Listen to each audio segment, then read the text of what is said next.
We'll get started here right now. We'll wait for Jeff to come in. We don't know how long he's going to be, so we'll get things underway. This is my podium for the first round of the Pro Mazda Championship this year. With some great racing. Take care of it. Come on in. We're waiting for you. I think you've got a spot on the far side there. We'll actually go right to Jeff once he sits down here. A good run for Jeff, getting the opportunity to run here, a strong run here at Circuit of the Americas. Jeff, have a seat there. Congratulations to you. Number one, a error-free, incident-free race. Obviously, that's what you want here, getting lap times here. Talk about your race itself. What are your feelings on the run you had? You turned great laps. Were you pleased with your performance overall? I feel like I do better, but it's a lot different doing laps by yourself with no cars around you and being in a race with people in your mirrors and people in front of you. So overall, I'm quite pleased. The facility is fantastic. I mean, it was a great experience. First time here, obviously, with everybody else, essentially. Do you feel you're going to be able to make more gains for tomorrow? Yeah, I hope so. I can't wait to get back with my coach, Anders Crone, and look at the video, and he can tell me what a bad job I did. I don't think you're going to get that. How was the day? How did the day progress for you from the morning practice, obviously cold temperatures, qualifying, and then the main event? We did an orderly progression because I didn't want to have it off and start from scratch. So I kind of took it easy this morning. It was slick, and as we progressed, I worked it real hard in qualifying. I was actually quite tired after qualifying. Congratulations on a good run today. Thank you, sir. Let's move over to driver finishes third today. Matthew Bradley got off to a pretty solid start, was able to jump into second place. Put a little bit of pressure early on our eventual winner, but near the end you said the car started to go away a little bit from you and you were able to get reeled in by Spencer Piggott. Talk about your race a little bit and how the car felt midway through and if you knew that Spencer was coming. Yeah, the start was great. I got a good start and I was right behind Diego, and he got a good start as well. So we managed to get quite a big gap at the start of the race, and I tried putting some pressure on him. My car was pretty good at the start of the race, and then as the race kind of progressed, I started losing a little bit more speed every kind of lap, and I could see Spencer coming in the mirrors. So I was pushing hard at the end of the race, but he was just a little bit too quick for me at the end, and he got in front of me. But it's a great start to the year to get third place. I mean, if we can finish up here all year round, that'd be great as well. So it's a good start so far, and hopefully carry it on through the other races and sort it out for tomorrow. Do you feel the issue you had today is something you'll be able to diagnose pretty easily? You said maybe you're losing the front of it. Is that something you think you're going to be able to make a fairly easy adjustment to give yourself more front grip? Yeah, I think so. I think we just go back and talk over it and look through everything and just diagnose the problem, I guess. But it's not a real problem. It's just a car balance problem. So we'll just sort it out, get it all sorted, and it was a little disappointing seeing we're so fast all the way up leading to into this race, but we're still there, so we can't complain.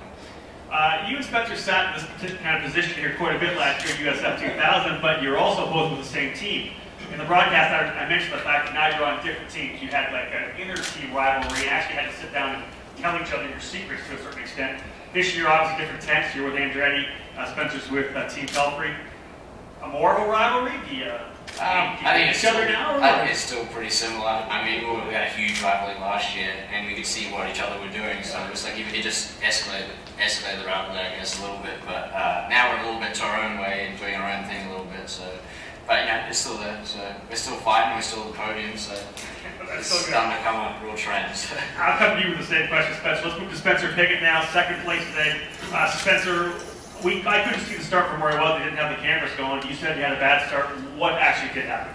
Yeah, just didn't get a great start at all. My engineer called green just a little bit too early. I think I went and went a little bit too early than they had gone, so I had to come back out of the throttle. And by the time I got back in it, these two had taken off, and I was getting swamped by the few rows behind me.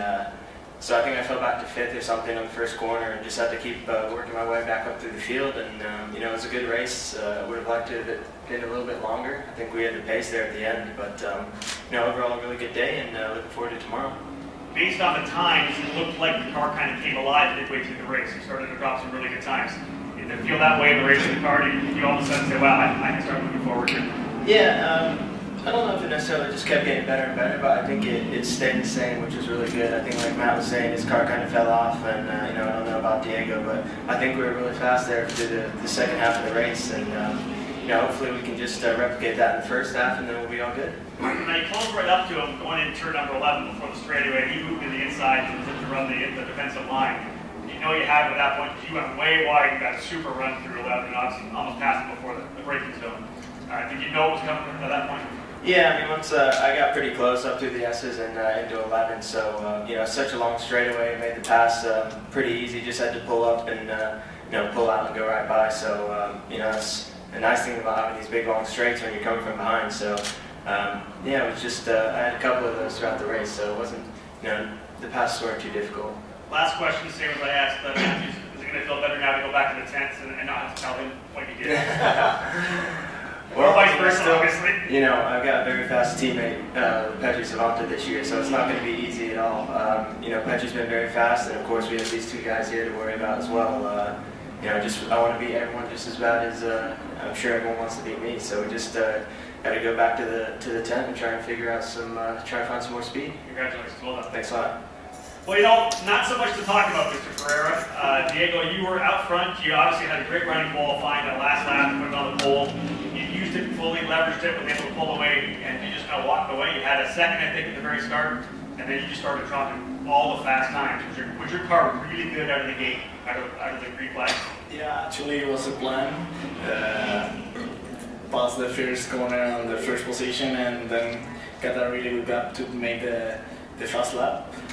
It was really hard on the start. Matthew was really fast at the start, but I have to brake a lot of points. So I finally made it, and then just push.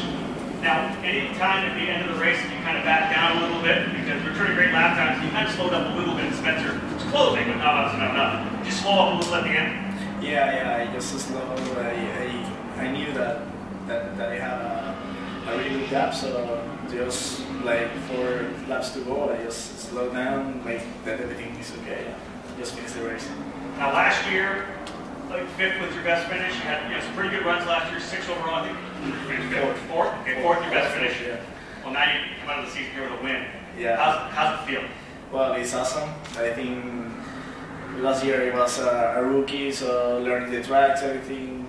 This year maybe it's my year, I hope. I will fight for the championship with everything, these good drivers, and try to do my best. Diego, congratulations. Well done on your first win of the year. Thank you very much. Any questions right now for my drivers here today? Okay, question for Matthew. Good.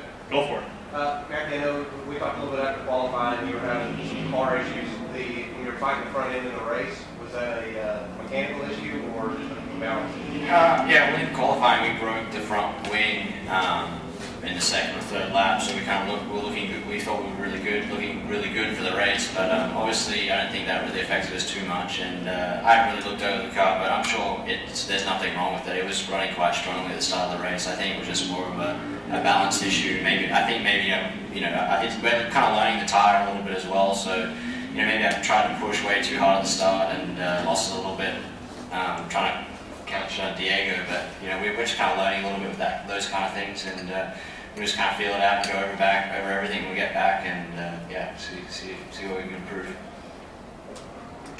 Anybody else? You did a good job, man. You asked all the stuff I was coming in to ask. Guys, congratulations. Well done. You got some debriefing to do. Congratulations. We'll see you back here tomorrow. Thank you.